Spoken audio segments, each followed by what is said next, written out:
Assalamualaikum warahmatullahi wabarakatuh. Pada kesempatan kali ini saya akan menjelaskan tentang atau mereview tentang artikel bertema living sunnah dan living hadis. Living sunnah yaitu sebuah praktek hidup yang dilakukan oleh Nabi yang diteladani oleh umat muslim. Pada perkembangan zaman ini, living sunnah berkembang kian pesat dengan perkembangan masyarakat muslim yang kian kompleks atau ya, seperti itu. Contoh dari living sunnah ini awalnya terjadi pada masa sahabat. Living sunnah ini contohnya dilakukan oleh sahabat Umar. Pada masa Nabi, harta rampasan perang ini langsung dibagikan kepada pasukan umat muslim.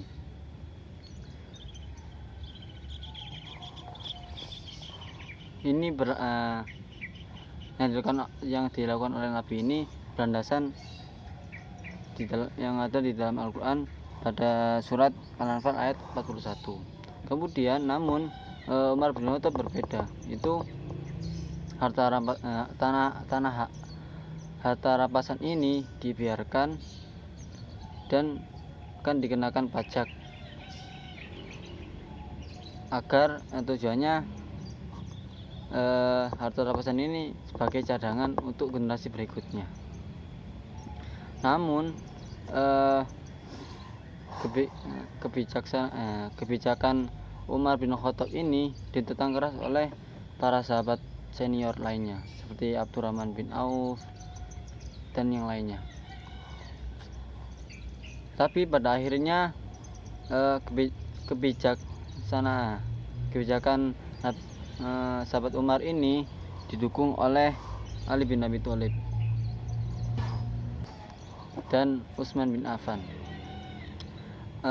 Apa yang dilakukan oleh Umar bin Khattab dengan menafsirkan dan mengadaptasikan sunnah Nabi sesuai dengan pertimbangan atau situasi kondisi saat itu. Perkembangan kemaslahatan dan kepentingan kepentingan umum adalah usaha untuk menangkap semangat ketentuan keagamaan. Tidak berarti Umar mengingkari sunnah Nabi atau sebagai penentang yang dilakukan oleh Nabi, tapi justru itulah yang disebut sebagai living sunnah atau menghidupkan sunnah-sunnah Nabi agar sunnah Nabi ini hidup sampai generasi berikutnya. Kemudian pengertian living hadis merupakan satu terminologi yang muncul pada zaman sekarang ini.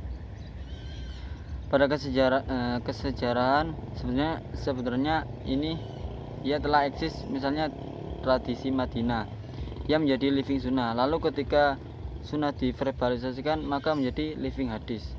Tentu saja asumsi ini bersama dengan anggapan bahwa cakupan hadis di sini lebih luas daripada sunnah yang secara literal bermakna habitat praktis. Living hadis ini bertujuan agar dilestarikan isi hadis Nabi atau yang dilakukan oleh Nabi, sunnah Nabi secara tekstual maupun kontekstual sampai living hadis ini sebuah tradisi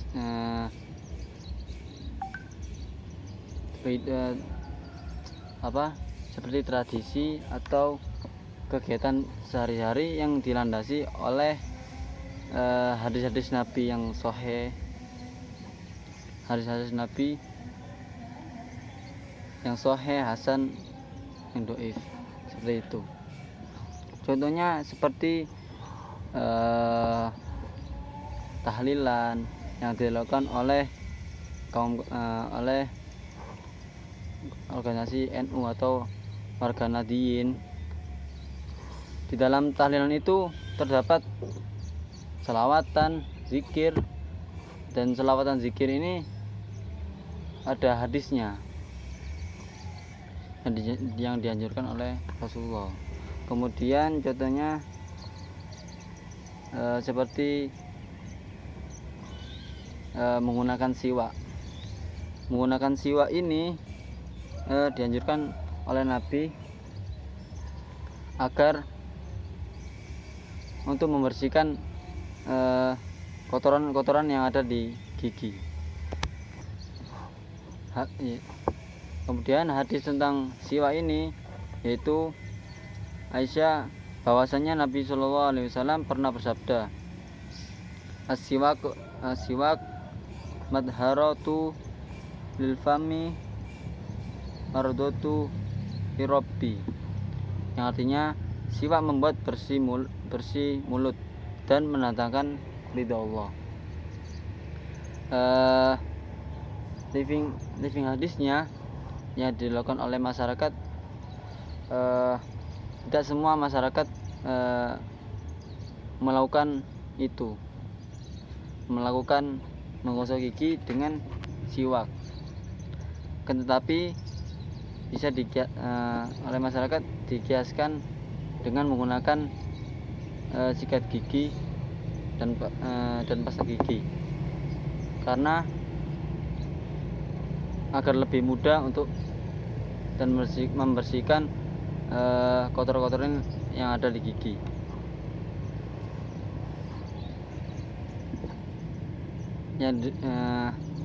Kegiatan menggosok gigi ini menggunakan siwak ini merupakan living hadis yang dilakukan oleh masyarakat pada umumnya.